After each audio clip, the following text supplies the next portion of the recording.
Hello everyone. आज बात करते हैं कुंडली और स्वास्थ्य। तो फर्स्ट हाउस में अगर शनि है, फोर्थ हाउस में शनि है, नाइन्थ हाउस में शनि है, हेल्थ इश्यूज़ रहेंगे ही रहेंगे। और उसके बाद सीरियस हेल्थ इश्यूज़। अगर जुपिटर जहाँ पर जन्म का है वहाँ से केतु ट्रांजिट हो रहा है या राहु ट्रांजिट हो रहा है, क्योंकि हमारे पास किसी की कुंडली नहीं है। उसके बाद हेल्थ इश्यूज़ किसके आएंगे? जिसका लग्नेश वक्री है। लगन का स्वामी अगर वक्री है तो हेल्थ इश्यूज़ का मतलब है कि गर्मियों में गर्मी लगेगी और सर्दियों में सर्दी लगेगी। जिसका भी 6 हाउस में चंद्रमा है उसके हेल्थ इश्यूज़ रहेंगे, क्योंकि चंद्रमा सबसे फास्ट मूविंग प्लैनेट है। तो कोल्ड, कफ, बीमारी ये लगी रहेगी उस बच्चे को। अब क्या हम ऐसे बोल देंगे ये तो कंफर्म है ये बच्चे बीमारी रहेंगे? अब हमें कॉम्बिनेशन चाहिए बीमारी का 6, 8, 12। जब तक कोई नक्षत्राधिपति और उससे भी ज़्यादा हेल्थ इश्यूज़ का आएगा 4, 8, 12, तो कभी भी पहले कॉम्बिनेशन लेने हैं। और ये मैं सिर्फ आपको चार्ट की बता रही हूँ, वर्ल्ड वाइड किसी का भी होगा प्लैनेट तो वो बीमारी पर ही पैसा जाएगा। अब कर क्या सकते हैं? क्या स्वास्थ्य को ठीक कर सकते हैं? अगर लगन में शनि है तो आपने लगन में शनि कारक तत्व भी लेना है। और सबसे पहले यहाँ का कारक तत्व कौन है? सूर्य। और ये हमारा नॉर्थ ईस्ट हो गया। तो प्रोबेबली हमारे वास्तु वाले क्या करते हैं, नॉर्थ ईस्ट में मंदिर रखवा देते हैं। और इसका मतलब उन्होंने कुंडली देखी नहीं है। लगन में शनि आपको कहाँ फल देंगे इस चीज़ का, क्योंकि लगन में शनि आपको बीमारी करेंगे। यहाँ पर आपका हाल ऐसा है कि इंद्र की कुर्सी तो दी गई है, लेकिन स्ट्रेस, इंद्र को सबसे ज़्यादा स्ट्रेस था कि सिंहासन छिन जाए। तो स्ट्रेस लाइफ में कोई नहीं चाहता। इसमें हम क्या करेंगे, नॉर्थ वेस्ट में मंदिर कर देंगे। प्रोबेबली लोगों ने नॉर्थ ईस्ट में रखा होता है। तो मैं बताती हूँ जिसका भी शनि वर्ल्ड वाइड है, और हफ्ते भर में ही आप रिज़ल्ट भी देख लोगे। उसके बाद है अगर फोर्थ हाउस में, फोर्थ हाउस सुख का कारक है। शनि को नहीं देना आता सुख। यहाँ पर पैसा कहाँ जा रहा है? बीमारी पे। यहाँ का कारक तत्व वीनस है। लिक्विड कैश कहाँ जा रहा है? बीमारी पर। तो इसका मतलब है वाइब्रेशन क्या है? कहीं ना कहीं घर में लोहा है, पुराना सामान है, उसको आपने बाहर कर देना है। अब आता है नाइन्थ हाउस। नाइन्थ हाउस में अगर सैटर्न है तो बीमारी रहेगी।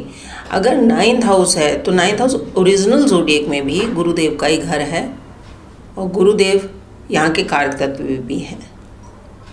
तो अगर गुरु को स्ट्रॉन्ग करना है तो नाइन्थ हाउस क्या हो गया? ऐसा बंदा ना ज़्यादा पूजा पाठ नहीं करता अगर शनि यहाँ होते हैं, और शनि को एक ही चीज़ देने आती है, बीमारी और दुख। तो क्या कर सकते हैं यहाँ पर? अपनी छत को आप लोग साफ रखिए, वहाँ पर लोहा नहीं रखना है। तो ये तो मैंने 3 भाव बताए। अगर मान लीजिए 6 हाउस में चंद्रमा है तो क्या रहेगा? बीमारी रहेगी। बीमारी क्यों रहेगी? क्योंकि देखिए चंद्रमा क्या है, हमारा थॉट है, हमारे सपने हैं। और यहाँ पर टास्क इतना टफ होता है चंद्रमा के लिए कि लाइफ बहुत स्ट्रेसफुल रहती है। तो इसके लिए आप क्या करिए, चंद्रमा देखिए शिव के पास है, और चंद्रमा क्या है? माँ है।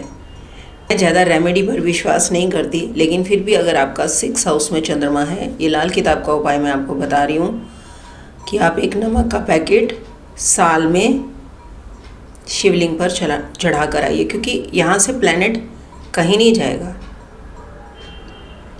आप एक नमक का पैकेट शिवलिंग पर चढ़ा कर आइए अपने हर जन्मदिन पर, क्योंकि यहाँ से तो चंद्रमा कहीं नहीं जाएगा। ये ना बड़े भ्रम हैं, यहाँ से प्लैनेट मूव ऑन होते हैं, मरते दम तक नहीं होते हैं। जो है वही रहेगा। और ऐसा भी नहीं कहती कि आप ठीक हो जाओगे, लेकिन हाँ प्रभाव कम हो जाएगा। मान लीजिए आप 10 टैबलेट खाते हैं तो 4 पर आ जाओगे, बस इतना हो जाएगा। ये नहीं कि चंद्रमा के प्रभाव को ही ख़त्म कर देना है। अब मान लीजिए जिनका लग्नेश वक्री है तो उनकी बॉडी एडजस्ट होने में टाइम लगाती है। जैसे मौसम बदलता है तो बॉडी को थोड़ा, अब कईयों को तो अभी से गर्मी लगने लग जाएगी। जैसे अभी फेब है चल रहा, तो हम नॉर्थ ईस्ट में हैं, लेकिन लग्नेश जिसका वक्री होगा उसको टिल मार्च तक लगेगी। अभी एक आधी बरसात पड़ जाए दोबारा से स्वेटर पहन लेगा। मतलब फुल गर्मी में भी उसको फुल गर्मी तभी लगेगी, अदरवाइज़ जैसे ही नवंबर आएगा उसको सर्दी लगनी शुरू हो जाएगी, जबकि दूसरे लोगों को नहीं लगेगी। और सबसे ज़्यादा गर्मी किसको लगती है? मिथुन को और सिंह लगन वालों को, इन लोगों को सबसे ज़्यादा गर्मी लगती है। लेकिन यहाँ बात हो रही है कि स्वास्थ्य का ध्यान कैसे रखें।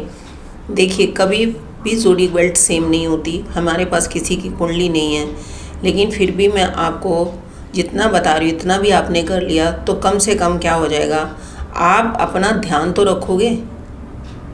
अगर है उस चीज़ को बदल नहीं सकते, लेकिन ध्यान रखोगे, लापरवाह नहीं होगे। हमें मूविंग प्लेनेट नहीं पता कौन कहाँ हो रहा है, और आप हमेशा एस्ट्रोलॉजी से इसलिए मत जुड़िए कि कोई चमत्कार हो जाएगा। मेरी वीडियो तो खैर आज तक ध्यान से किसी ने सुनी ही नहीं है, लेकिन जिस दिन सुनोगे तो उस दिन आपने ही फीडबैक देना है कि आपकी लाइफ में कितना चेंज आया है। मेन क्या है, मैं सिर्फ उसी रेमेडी पर विश्वास कर पाई जिससे मैंने चेंज देखा, इसलिए मैंने बोला मेरे पास 5-6 रेमेडी से ऊपर रेमेडी नहीं होगी। यहाँ तो जहाँ देख लो ये मंत्र है, इसकी रेमेडी है, मैं जब देखो रेमेडी ही सुनती रहती हूँ, प्रभाव किसी का भी नहीं देखा। और ऐसा नहीं कि मैंने कम से कम 20 साल लगाए रेमेडी के ऊपर ही, और जिसमें से वर्थफुल कितनी रही? 6। 20 साल में से 6 वर्थफुल रही। कोई उपाय काम नहीं आया, तभी तो मैं उपाय पे बिलीव नहीं करती हूँ, यथार्थ पे बिलीव करती हूँ। जहाँ पर देखती हूँ कि हाँ थोड़ा सा फ़र्क पड़ रहा है, वहाँ मैं टिक कर देती हूँ कि जब गोचर में ये बेल्ट आएगा, ये प्लैनेट मूव होगा, तब हम इस रेमेडी को करा सकते हैं। पब्लिक को भ्रम की बजाय ना आप रियलिटी में जीने दीजिए। लेकिन हल्ला ही रेमेडी का है तो क्या कर सकते हैं। आपने जब तक अपने आप को बदलना नहीं, कुछ भी नहीं बदलेगा, ये हमेशा याद रखना। इसीलिए आप सच के साथ जुड़ें, आप सत्य के साथ जुड़ें, मेरे चैनल के साथ जुड़ें। डॉक्टर किरण बाबा, अगली बार मिलते हैं एक और सच के साथ मिथ को तोड़ने के लिए। बाय।